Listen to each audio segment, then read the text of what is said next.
Hello, my name is Roelof Vos. I'm an assistant professor at the Flight Performance and Propulsion section at the Faculty of Aerospace Engineering. And in this video, I will talk about new airplane configurations. As you might know, since 1957, with the introduction of the Boeing 707, airplanes have pretty much looked like this. A tube with two cantilevered wings connected to it, and engines mounted under the wing or sometimes at the back of the fuselage. So we might wonder, is this the configuration forever, or can we come up with new, more fuel-efficient airplane configurations that might prove more energy efficient than the so-called tube and wing configuration?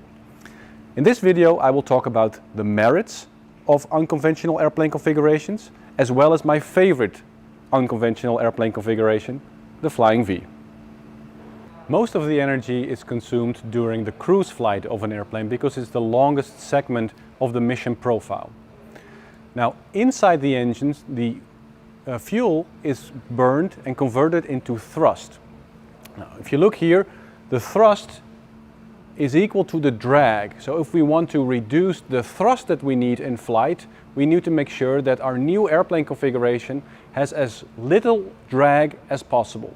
Now, what does this drag consist of? There's various ways of decomposing the drag force, and one way is to decompose it into the zero lift drag and the so-called lift-induced drag. So the drag equals the zero lift drag plus the lift-induced drag. And if we look at what the zero lift drag is dependent on, we see that the zero lift drag is for the most part created by friction drag. And that is proportional to the amount of skin area that you have on the outside of the airplane.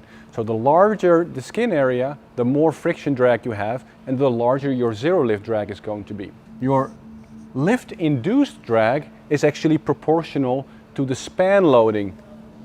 So the lift divided by the effective span squared. And that means that the higher the lift is that you need, the higher the lift-induced drag is going to be, but also, the larger the span, the smaller the lift-induced drag. Now, during a cruise flight, the lift is actually equal to the weight, so we can replace that in this equation and say we actually have the weight divided by the effective span. Now, the effective span is basically the physical span of the airplane plus the vertical part that is due to the winglets. So we're going to take a look how new airplane configurations manipulate these parameters: the wetted area, the weight, and the effective span.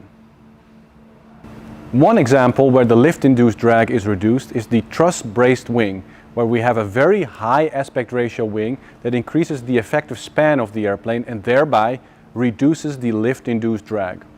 To make sure that the weight of that wing is not becoming very large, the wing is supported by two trusses on either side. An example of an airplane with a low zero lift drag is the blended wing body.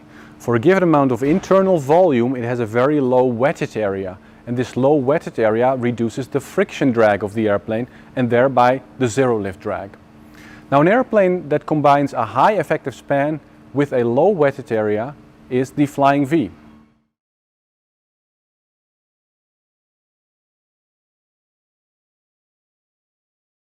So here we are at the presentation model of the Flying V.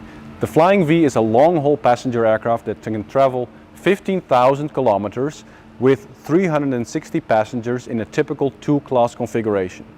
Now, the passengers are laterally distributed inside the wing. And you can see that they're located up until here approximately. Now, behind there we have space for freight, and in the trailing edge we have the fuel tanks as well as in the outboard wing. Now, the Flying V has two over-the-wing engines and two large winglets that double as vertical tailplanes. On the winglets and on the trailing edge of the outboard wing, we have control surfaces that provide us with pitch, yaw, and roll control. Now, the Flying V has a larger effective span than a tube and wing aircraft, and this is one of the reasons why it has a lower lift-induced drag. Secondly, it also has a lower wettage area, so the outside skin is lower in terms of square meters compared to a comparable tube and wing airplane. So that reduces the friction drag. Thirdly, we have a lower weight of the airplane, a lower structural weight, and that's because the weight of the airplane is distributed over the wing. Therefore, the bending moments in the wing are lower, and the skin thicknesses that you need in order to carry those loads are also lower. So these three things combined reduce the cruise drag by 20%, reduce the cruise thrust by 20%, and reduce the energy consumption of this airplane by 20%. But there's not only benefits of this airplane, there's also a lot of challenges that we need to resolve to see if we can find a solution for them. So for example, we have the passengers now distributed in these two legs. In case of an emergency, can we get everybody out within 90 seconds with half of the emergency exits blocked? That's still an open question. The other thing that we're researching here is the flight control of the airplane, also in case of a failure. For example, a one engine inoperative condition. So we built a scaled model of the Flying V, and we're looking into the flight dynamics and handling qualities of this airplane to study its behavior also in case of a fault. Now, the Flying V is very different from a traditional airplane. While it has a high effective span, its aspect ratio is actually much smaller. And if you combine that with a very high sweep angle, it means the airplane has a very low lift curve slope. And that implies that in order to get a high amount of lift, we need quite a high angle of attack. Now during cruise flight you will not notice that because you're then cruising at about 2 or 3 degrees angle of attack. But during takeoff and landing you will definitely feel that. The airplane is going to be coming in at a fairly high altitude or taking off with a fairly high altitude. And this is the reason why it needs fairly long landing gear legs. Now all of these things we study here at TU Delft to investigate the merits of the Flying V, but also whether we think it could be as safe as a conventional tube and wing aircraft. So what have we learned in this video? First of all, we've learned that airplanes consume most of their energy during the cruise phase. And that means if we want to reduce energy consumption, we need to reduce the cruise drag of the airplane. Now there's 3 ways of doing that by altering the airplane configuration. Reducing the wetted area, increasing the span, and reducing the weight of the airplane. Now the Flying V is an airplane configuration that targets all 3 of these aspects. Now, new airplane configurations could be an important building block towards more sustainable aviation and ultimately a building block towards climate neutral aviation.